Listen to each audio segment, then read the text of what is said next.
Hey everyone, welcome to My Wife the Dietitian, a weekly podcast about lifestyle and healthy eating. I'm Rob, and together with my wife Sandra, we invite you to join us on this informative yet entertaining journey through the complex world of healthy eating. We'll cover everything but the kitchen sink. Each week we'll discuss topics ranging from how to protect yourself from developing cancer, spicy foods to rev up the libido, to caring for your palliative grandfather with Alzheimer's. We'll also delve into more complex issues like, what the heck is oat milk? Why doesn't my butt fit into these jeans? And every guy's favorite question, will eating spinach really make it bigger? Join us each week as we strive to educate, enlighten, and entertain you.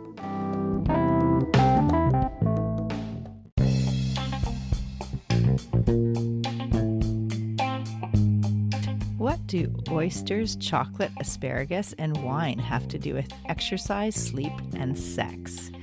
If you glance at the magazines for men in the checkout aisle, you'll be convinced that there's a magic pill or supplement to take to rev up the libido. Like other health issues, there's a rising industry to help Cupid with his bow and arrow in a chemical enhancing sense. It takes two to tango, and there's a myriad of factors that can influence or shut down a partner's libido.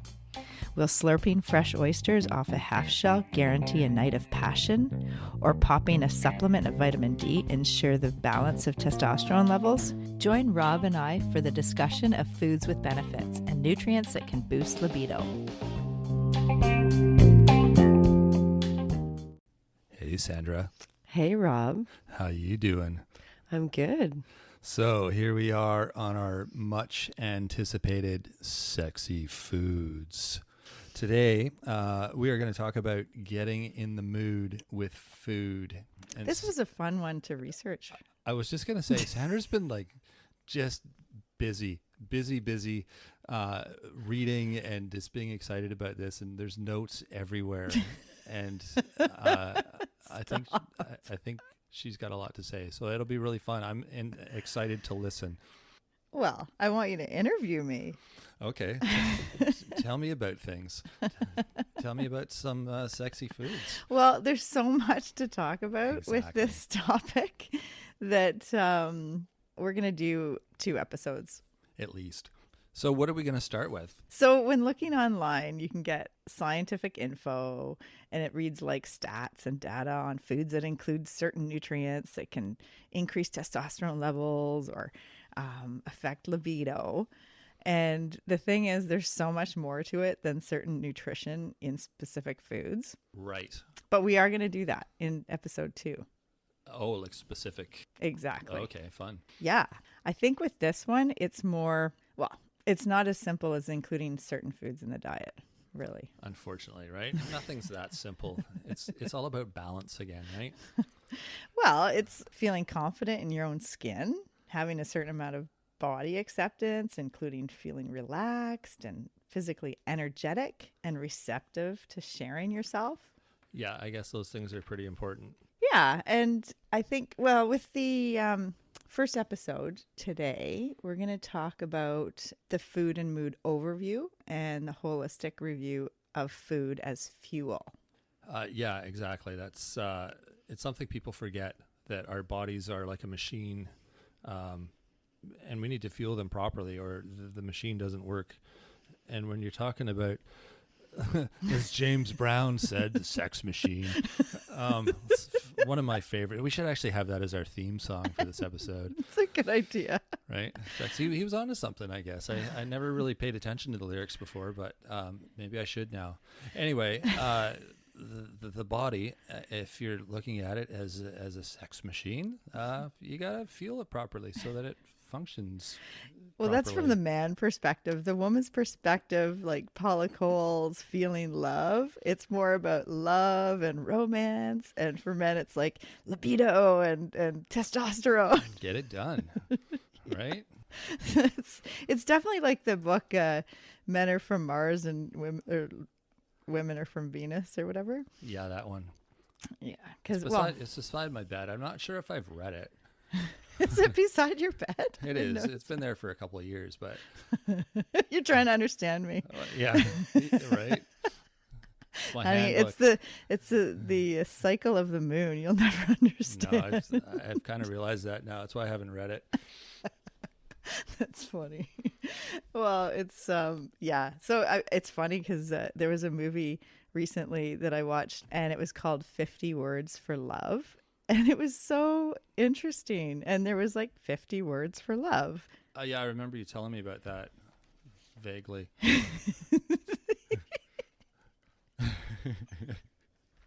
He didn't really care. Is that what you mean? No, I just you tell me a lot of things, so it's some of it sticks and some of it doesn't. But Well, I was doing research for this one. exactly, and I figured I would leave it as a surprise for today. So I'm anxious to hear you tell me all about it. Well, I just a few words. And now, a few words from Sandra. Okay, a few words about for love. So there's different types of love, right? So there's romantic, sexual, obsessive. There's maternal, caring, support.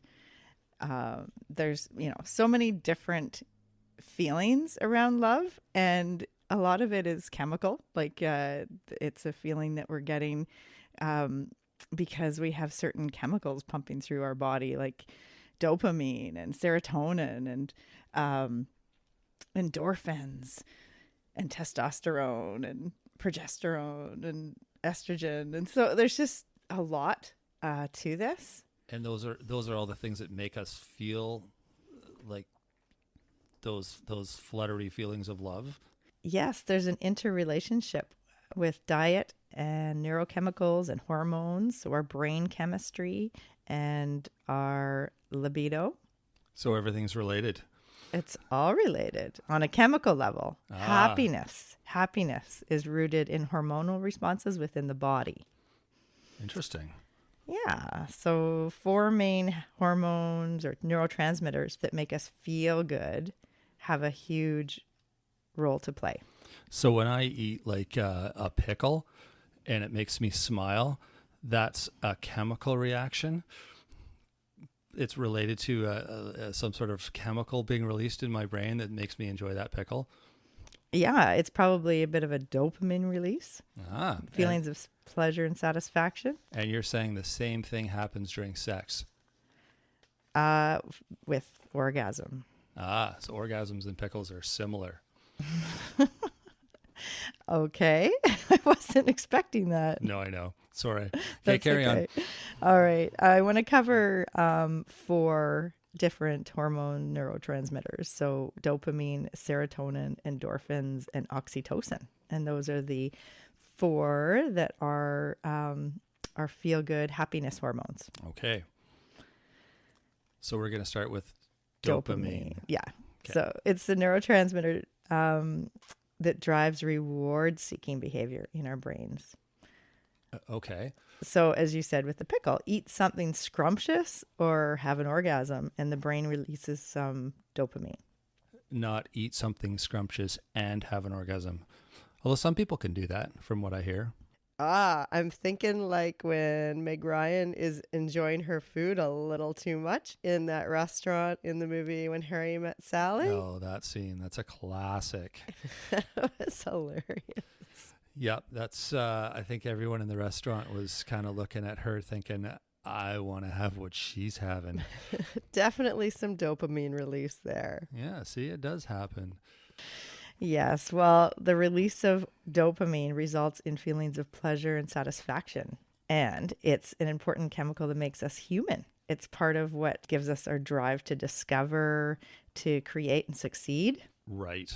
Okay. And boosting dopamine naturally, there's different ways to do it. And prioritizing a good night's sleep of like 7 to 9 hours a night is important to make sure that you have a good amount of dopamine. Okay. Sleep is always welcome. And having sex before you fall asleep can help you sleep well. Also welcome. And foods that include enough protein help with the production of dopamine. Oh, really? Mm-hmm. Okay. So there's actually foods, the tyrosine-rich foods, like seeds, nuts, beans, lentils, meats, fish, dairy, and cheese that are tyrosine rich, and they help with the production of dopamine. I'm going to ask you what tyrosine is, right? It's an amino acid. See, I knew you would have that answer on the tip of your tongue. It's an amino acid. Okay. Which you get through protein. Right. Those specific ones that I mentioned. Okay. Seeds, nuts, beans, lentils, fish, meats, dairy, and cheese. Right. And the other thing with that is ensuring a good magnesium intake. And all those foods I just mentioned are also good sources of magnesium. So you're kind of getting double benefit there, getting the tyrosine-rich foods and they're magnesium-rich. And you said that helps with dopamine production. That's right. Gotcha. Exactly. Okay. Exactly. Yeah. And the other caveat to that is to limit ultra-processed foods and sugary foods. Because that has the opposite effect? Yeah, like too much of those ultra-processed foods. You might not be getting enough magnesium, and it can impair enough production of the dopamine. Okay, there you go. So also exercise, so daily exercise, as little as 10 minutes a day of aerobic activity, like just walking, can improve your mood. Yeah, that's always the case. Anytime you get some exercise, you feel good after. And that's because you got a little boost of dopamine. There you go. And that's why. Isn't that amazing? Yeah, it doesn't take much, right? That's right. Yeah. Yeah. And the other thing, you know how we were going to call this episode Sex, Drugs, and Rock and Roll? Mm-hmm. Well, the drugs are kind of intrinsic drugs, like they're the hormones and neurotransmitters that are internal. So I'm not talking about like external drugs. Like crack and meth and those. You're not talking about that stuff. No, not at all. We're talking about the dopamine and serotonin, endorphins, and oxytocin. That's good. And the reason I said sex, drugs, and rock and roll is because listening to music can actually help your dopamine levels. Oh. So that's the rock and roll. Well, there you go. But any kind of music, actually. Right. Anything that you like. I mean, if you enjoy the music, that'll help increase your dopamine. That's so cool, hey? The whole science of the human body. Yeah, we're learning a ton here. That's amazing. The happiness hormones. So another way, and most of us have probably heard more and more about how important this is meditation. Right. Which... to me, this kind of sounds hard because it's like sitting and turning your brain off, which for a lot of people is difficult. But I don't think it's necessarily, I don't think that's the correct definition. I think there's a few different ways you can meditate. And yeah, it's something I'm trying to do still. Yeah, I try and I usually fall asleep, but I guess that's not a bad thing. That's just good. Yeah. Anyways, it's an interesting thing to try and to practice. And sorry, meditation releases dopamine? Yes. Is that okay? Yeah. Yeah. It helps you boost your dopamine levels. Right. So just like, as I mentioned, the different foods, daily exercise, listening to music, meditation, and sunlight. Ah, really? Yeah, just the sunlight. So a day that's got, beautiful sun, we're actually getting a little hit of dopamine. Huh. That's probably why vacations are so, people enjoy them so much, because you're getting a lot of that stuff all wrapped into a one package. Right. Yeah. Yeah. Music and exercise, hopefully, if you're doing something on an active holiday. Yeah, no kidding.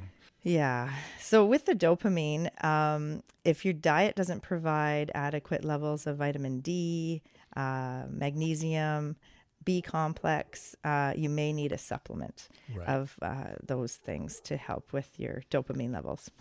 Good to know. Yeah. And the next thing, so there's 4 that we're going to talk about: the dopamine, serotonin, endorphin, and oxytocin.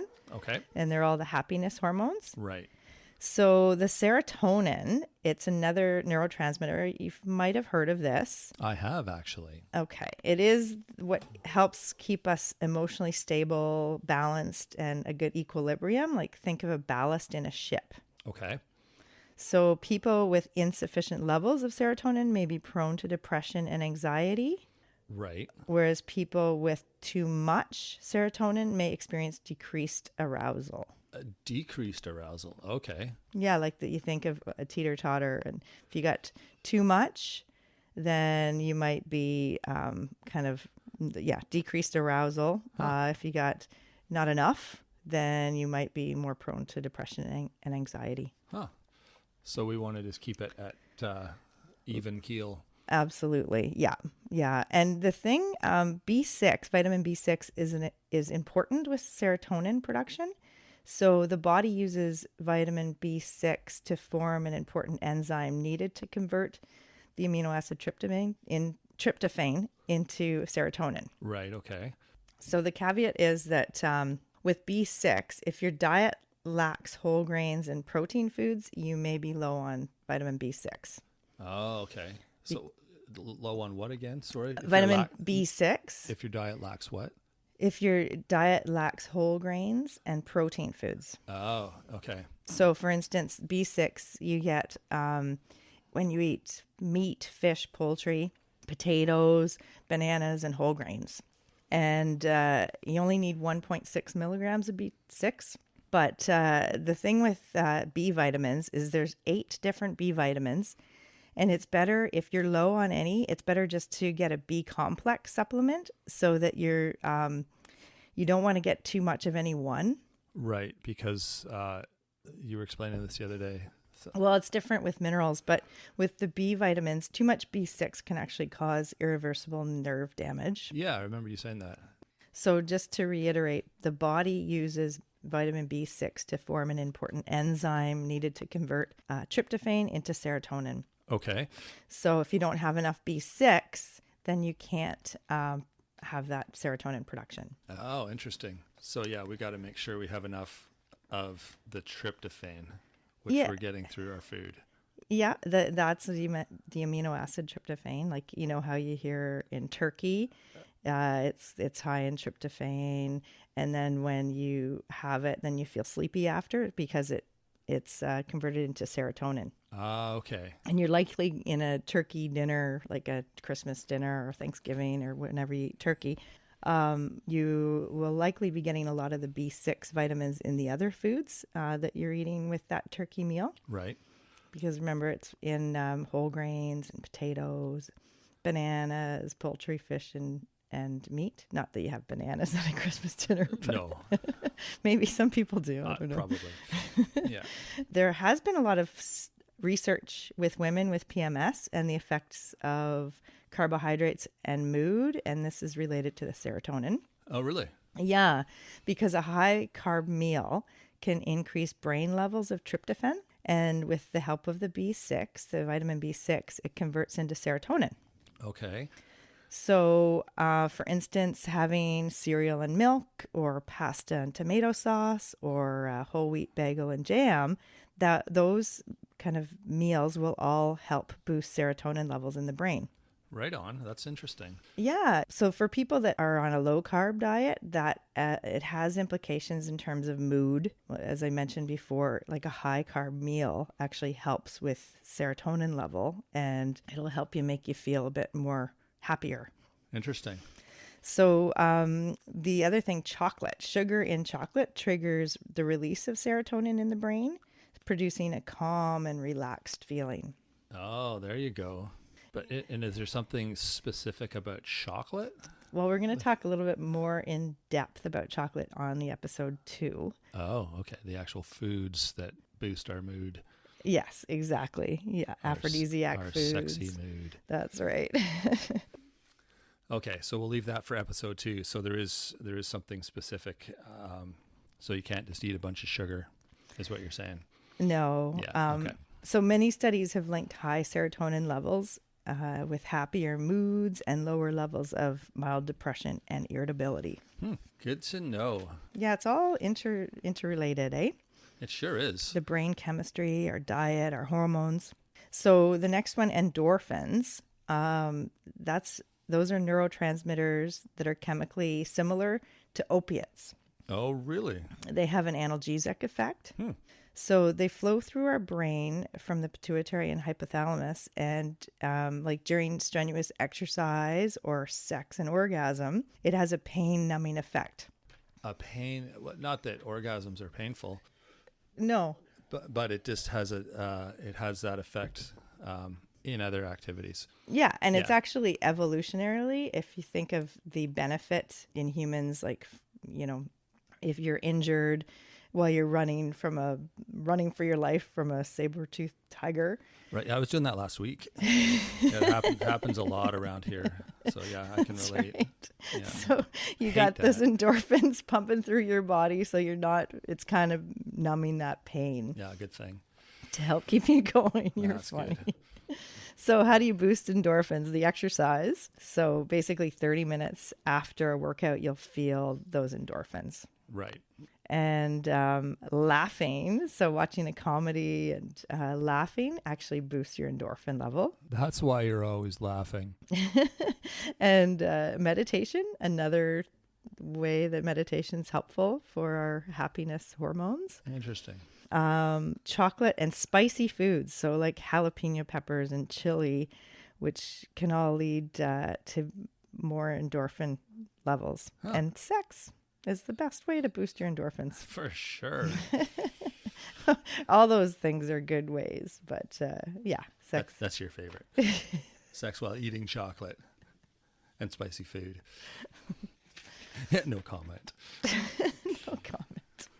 So the last one, oxytocin, is well, you've probably heard of oxytocin. I have heard of oxytocin. It actually sounds a little bit like a laundry detergent too. So that's maybe where I've heard it before. OxyClean or something like that. You're funny. I'm just being honest. That's true though. But you probably heard me talk a lot about it when I was pregnant and Oh yeah, you couldn't stop talking about oxytocin. Actually, I do remember. I'm just teasing, but I do remember that now that you say that. Yeah. I don't remember why, so maybe you can refresh me. on yeah, that. okay. It's the love hormone. Aw, Like the bonding with mother and child hormone, and it's actually its purpose is the lowering of fear hormone. So I think in this day and age, we all need a little bit more oxytocin no doubt. because it's our trust promoting chemical and it's responsible for the happiness we associate with bonding. Right, and it's released through breastfeeding. It's released during pregnancy and delivery to lower the upset during birth. Okay. And it's really great for wound healing. So after delivery and helping your body to heal. Oh, okay. And actually, you can really get it through hugging. Like when you hug someone, you release some oxytocin. Oh, that's what that is. And that's why massage is such a good thing, like massage therapy, massage, touch, petting animal like a dog or a cat is really helpful for oxytocin. Right, right. And watching an emotional rom-com. Rom-coms. And orgasm releases oxytocin. There's that orgasm again. That's right. Yeah, the underrated. Who knew orgasms were played such a key role in our health? Now we know. So with the food and mood overview, as I mentioned, it's not just feeling like confident in your own skin, but like you want to be able to share yourself. It takes two to tango. So there's lots of factors. And part of it is the holistic approach that food is fuel. And with the way that our lifestyle is, it's so different than it was, 30 years ago or 40 years ago. Because, I mean, the biggest risk factors for chronic disease, like to actually develop chronic disease, what are our risk factors? It's smoking, it's too much alcohol, poor nutrition, and lack of physical activity. Right, which is a lot of lifestyle. It's all lifestyle. Components. Yeah, yeah. And then that sleep feeds into that, stress management, just your connection with family, with friends, and your significant other. Right, exactly. So nutrients fuels our energy, fuels our brain, our hormones, the neurochemicals that our brain are to help with the hormones, and our lifestyle, like our overly processed sugary diet and smoking, can affect circulation, and that has a big impact. A big impact. A big impact. And why does that have a big impact? Well, Where does the blood flow? you know what good circulation's for. What's it for, Sandra? Are you being shy? Oh. Okay, well, just blood flows to your extremities. Let's just say that. And when it comes to sex, there's some extremities that are involved, and you want the blood flowing In the there. men and women. Exactly, men and women. You want your blood, and we're not talking about your toes. Well, we are talking about your toes, but we're talking about everything in between. We're definitely talking about your toes too, because your feet, the actual in the brain. Now, here's some information. Your feet sense, like your the nerves to your feet are right next to the nerves to the clitoris in the brain. So having a foot massage, all the men out there, listen. It would be when your wife wants a foot massage, you listen up. That's right. Yeah. You might help increase that Blood flow. And that's, engorgement's always good for various places on their body parts. Absolutely.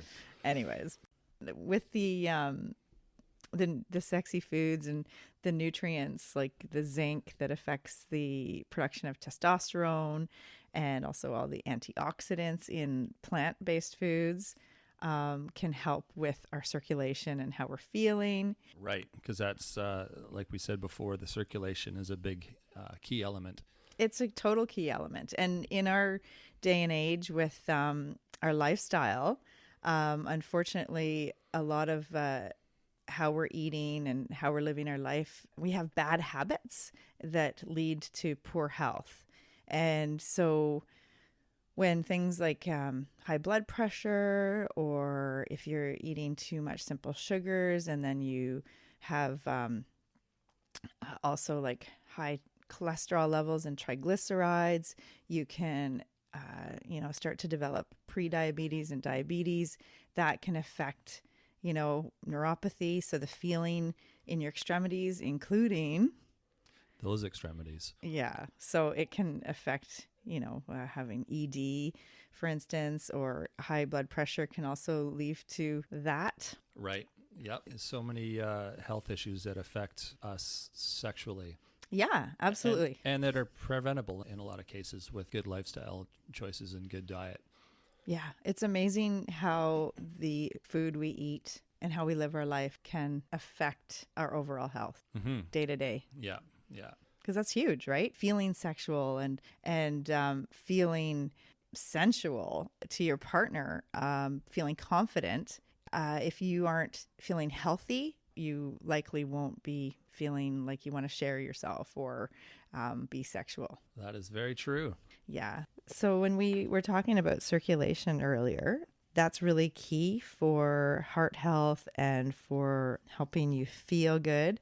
And basically increasing foods that help with nitric oxide helps with increasing blood flow. It's in the same way that Viagra works. Oh, really? Yeah. Like, nitric oxide helps with the flow of blood. That's right.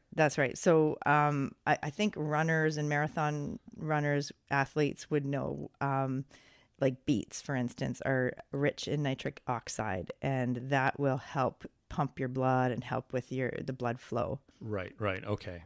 So there's actually 9 different foods that I want to mention that are really nitric oxide rich foods. Okay. And that we should try to include just to help with our circulation and keep our blood pressure good and help with reducing potential for erectile dysfunction for people. So beets, I mentioned, that's number 1. Beets.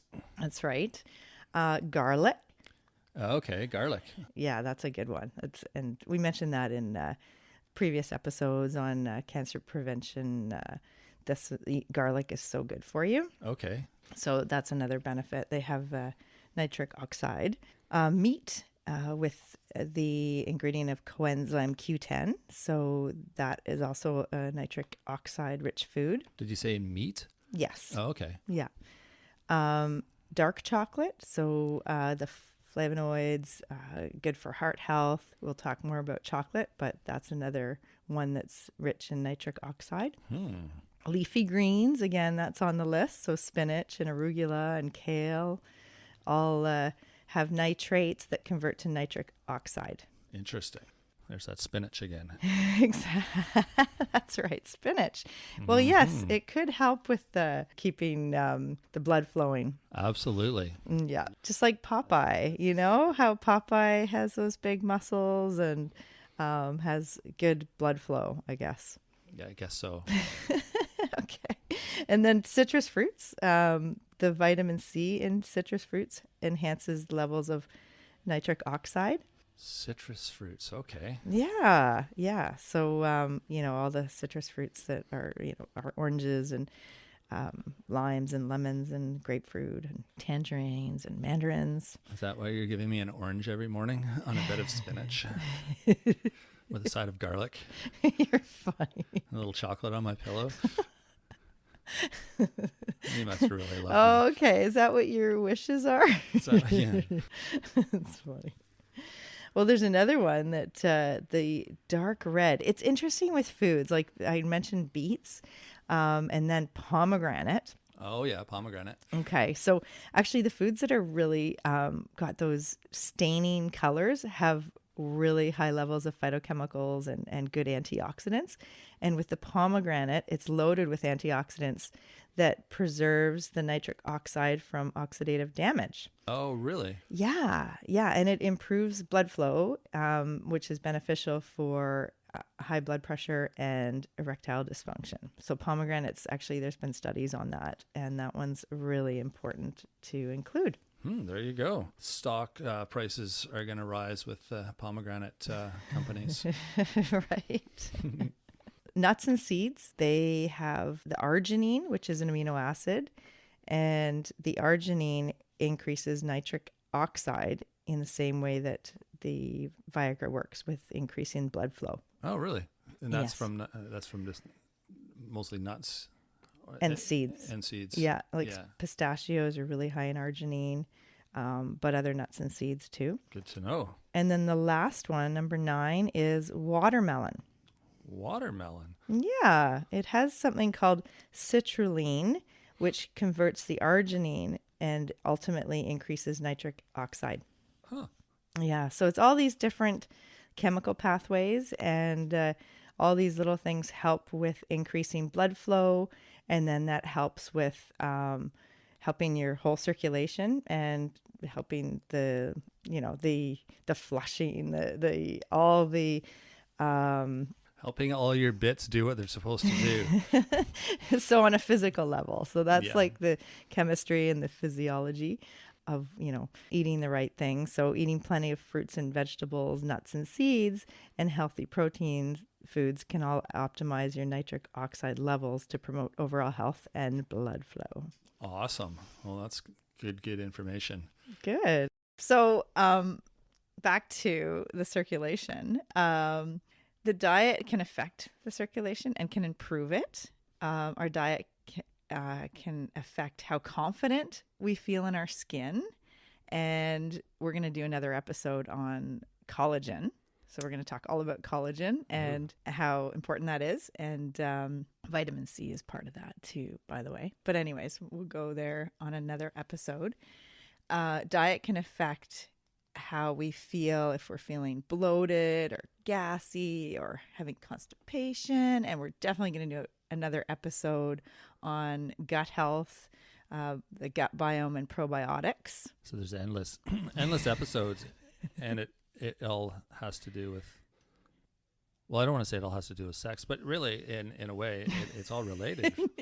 In your mind, maybe. In my mind, yeah. So I want to make you feel as good as possible, so that we're going to take care of all of these things.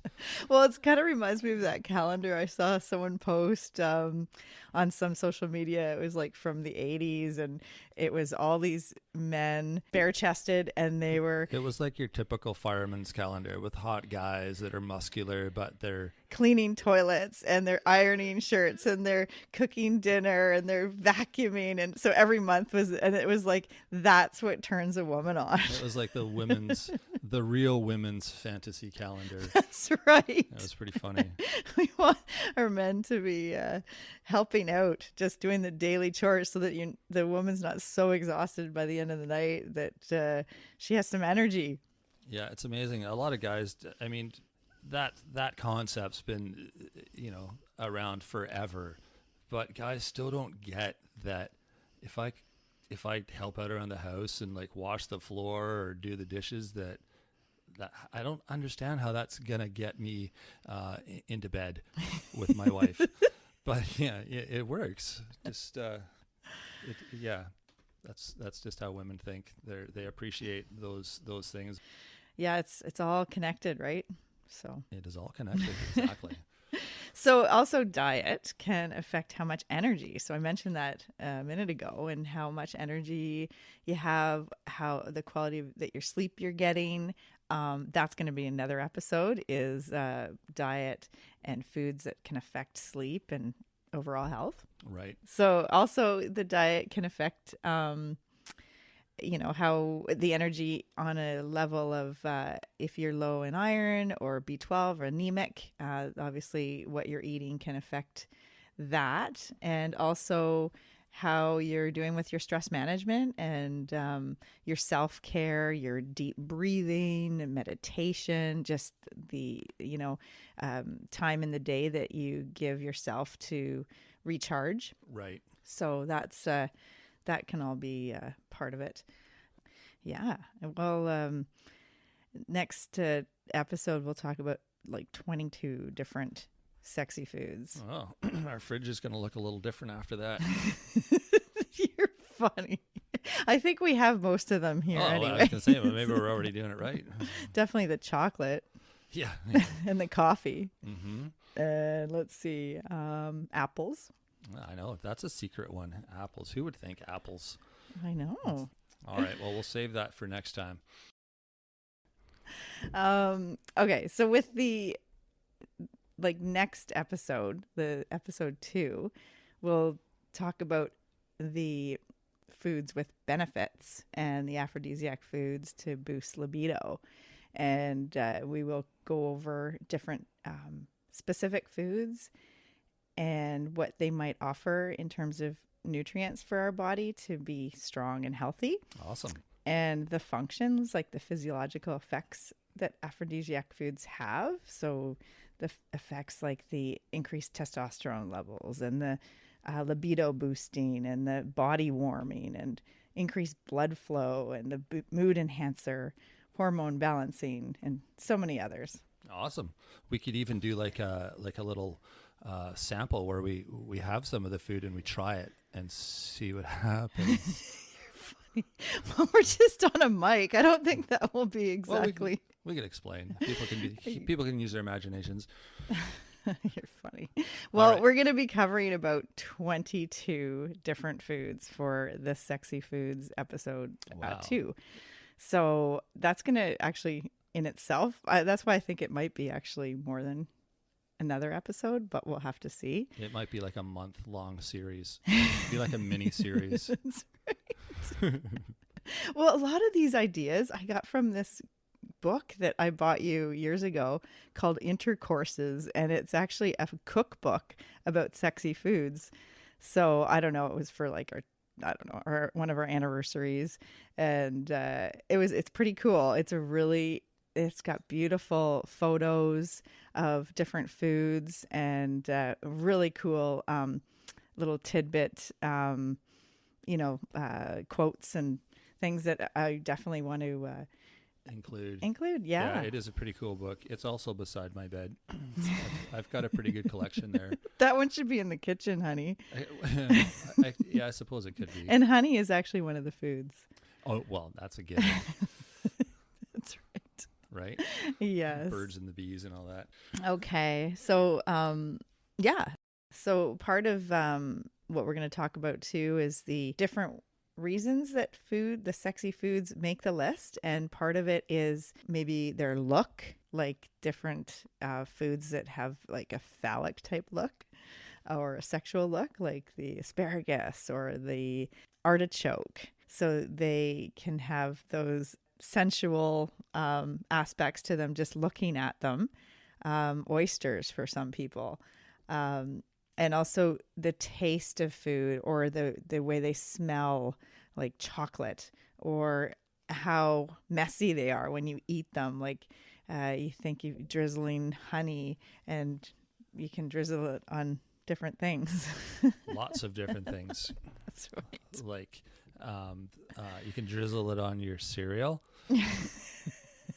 Exactly. Were you thinking of something else? Okay. Right. And the whole fact that the act of eating is almost carnal. Like it's one of our carnal pleasures. Yeah, it's an animalistic type action, like behavior, right? People crave foods, and sometimes it's the feeling they're craving, not the actual food. So that's a whole nother episode too, because we'll talk about craving change and mindful eating and intuitive eating and like reasons we're eating and reaching for certain things. Right. But yeah, there's definitely words, like different words to describe the animalistic type of like the ravenous feeling, or we devoured our dinner, or I'm yearning a certain like chocolate. So there's definite similarities between how we describe or how we think of food and sex. Yeah. And I mean, just even the chemicals that are initiated, like the dopamine response, if we've eaten something we really love, it's got that dopamine has that addictive quality where you want to feel that feeling again. Like with binging, like eating like too much of something, it's because you're trying to get that feeling back. Well, that probably explains why I'm hungry all the time. Yeah, maybe. Wow, that was a jam-packed episode on the holistic review of food and mood. Was it ever? Yeah, it was really, we covered a lot. Yeah, we did cover a lot. And I'm really looking forward to the next episode on aphrodisiac foods to boost libido. Yeah, I think we're going to get a little deeper, a little more information, a little more sexy. And looking forward to that as well. So join us next week as we continue with our talk about sexy foods for Valentine's. Thanks for joining us today on My Wife the Dietitian. If you like what you heard, don't be shy. Leave us a comment or review, and be sure to share our podcast with your friends. If you'd like to hear more, hit that subscribe button. You can also follow us on our social media pages for updates, episode trailers, and other odds and ends. For more info and links on what we discussed on today's episode, check the show notes. We'll be back next week with another informative and fun-filled episode.